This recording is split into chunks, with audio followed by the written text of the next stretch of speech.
দেখি বেটা আদমরা হয়ে আছে, না হয় কিন্তু তোদের কপালেও শনি আছে। স্যার, আপনি টেনশন নিবেন না, ওর মাথা থেকে সব 2 নম্বরের চিন্তা একদম বের করে ফেলে দিব। তারপর ওসি স্যার চলে যায় আর আমাকে লকআপে ঢুকিয়ে সারা রাত মারধর করে। আমার রুহু যেন এখনই বের হয়ে যাবে। সকালবেলা ওসি স্যার আসে আর আমাকে লকআপ থেকে বের করে ওনার সামনে নিয়ে যায়। বেটা, এখন কেমন লাগছে? তুই জানিস না কার মেয়ের দিকে নজর দিয়েছিস?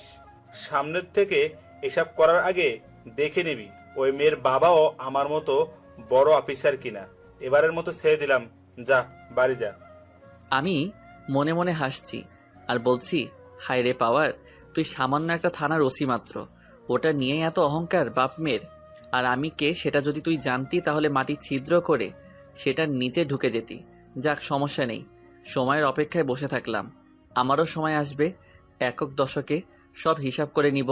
কম দামি কাপড় আর নর্মাল গেট আপ নিয়ে থাকি বলে চোখে পড়ে না। থানা থেকে বের হয়ে 2 কদম দিতেই 20-25টা দামি গাড়ি আমার সামনে দাঁড় করায়, যেমন Lamborghini Veneno, Mercedes Benz Maybach, Ferrari Pininfarina Sergio, Maybach Exelero ইত্যাদি। এই টাইপের গাড়ি সব কয়টা দরজা অটোমেটিক খুলে যায়। আমি একটাতে উঠে বসে গেলাম, তারপর সেটাতে করে বাসায় চলে যাই। সেটা এক কনস্টেবলের চোখ এড়ায়নি। সে আমার দিকে চোখ বড় বড় করে তাকিয়েছিল।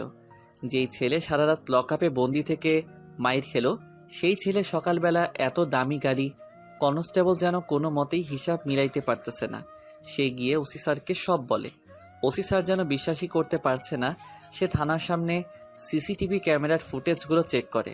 তারপর সে নিজের চোখে দেখে ওসির তো হুশই উড়ে গেছে। তার চোখজোড়া বড় বড় হয়ে কপালে উঠে গেছে। এটা কি করে সম্ভব?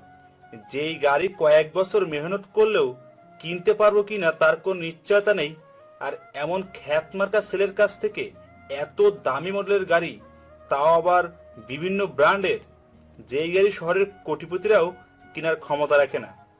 আমার ভাড়া বাসায় চলে এলাম। গাড়িগুলো আমায় নামিয়ে দিয়ে ওদের গন্তব্যে চলে গেল। শরীরের ব্যথায় নড়াচড়া করতে পর্যন্ত অসুবিধে হচ্ছে আমার। না, আর রান্না করব না, বাহির থেকে কিছু নিয়ে এসে খেয়ে নিব। কিন্তু হাঁটাচলা করতে পারছি না, মনে হচ্ছে যেন পায়ের হাড়টা ভেঙে গেছে। ব্যথায় কাতর হয়ে যাচ্ছি। না পারতে ডক্টরের কাছে গেলাম।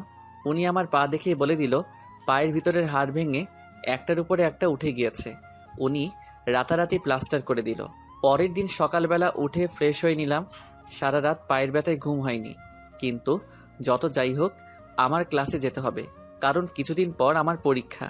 এখন ঠিকঠাক মতো ক্লাস না করলে পরীক্ষায় আন্ডা পাবো। তাই খুঁড়িয়ে খুঁড়িয়ে ক্লাসের দিকে রওনা দিলাম। মেইন রোডে উঠে রিক্সা নিয়ে কলেজের দিকে রওনা হয়েছি।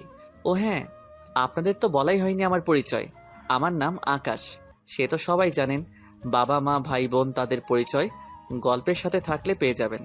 আর আমি পড়ি হচ্ছে অনার্স ফার্স্ট ইয়ারে। এবার গল্পে আসা যাক। কোনোভাবে গিয়ে কলেজে পৌঁছালাম।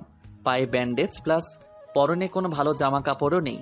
সবাই আমাকে দেখে হাসছে, কেউ কেউ তো টিটকারি করছে। ওই যে দেখ, কলেজের নাম্বার 1 খ্যাতটা যাচ্ছে। কি আর করব, লজ্জায় মাথা নামিয়ে হাঁটা দিলাম। মাথা নিচু করে হাঁটছি, হঠাৎ কারো সাথে ধাক্কা খেয়ে মাটিতে পড়ে গেলাম। ব্যথায় মাগো বলে ষাঁড়ের মতো চেঁচিয়ে উঠলাম। ব্যথার উপরে ব্যথা পেয়েছি, রুহু যেন এখনই বের হয়ে যাবে। কিন্তু সবকিছু ফেলে কার সাথে ধাক্কা লাগলো সেটা দেখার জন্য মাথা উপরে তুলতেই দেখি কালকের মেয়েটা, যে আমার রাতের ঘুম হারাম করে দিয়েছে। মেয়েটা আমার দিকে রাগী লুক নিয়ে তাকিয়ে আছে, মনে হয় এখনই গিলে খেয়ে ফেলবে।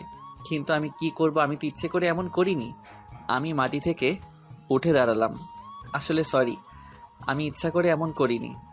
এই ছোট লোকের বাচ্চা, তুই আমার পিছু করতে করতে এখানে পর্যন্ত চলে এসেছিস। কালকের মারে তোর কি শিক্ষা হয়নি? পাশে থেকে একটা মেয়ে বলে উঠল, আরে এই খ্যাতটা এখানেই পড়ে। কি বলিস? আমি এই খ্যাতদের কলেজে ট্রান্সফার হয়ে এসেছি? ছি, আমার ভাবতেও তো গা শিউরে উঠছে। আমি চুপচাপ দাঁড়িয়ে আছি আর ভাবছি, পোশাক আশাকে যদি মানুষকে খ্যাত আর ছোট লোক নির্বাচন করা হয়, তাহলে তোরা আমার কাছে এর থেকে বড় খ্যাত। তোরা যেই কাপড় পরে নিজেকে মডার্ন আর বড়লোক দাবি করছিস, সেই কাপড় দিয়ে আমার ঘরের ময়লা পরিষ্কার করে। থাক, আর নিজেকে মহান বলে পরিচয় দিব না। আমি খ্যাত, তাই আমাকে সবাই খ্যাত বলে। এই ছোট লোক, তুই এখনো যাসনি? দূর হ আমার চোখের সামনে থেকে। সবাই আমাকে দেখে হাসাহাসি করছে, কারণ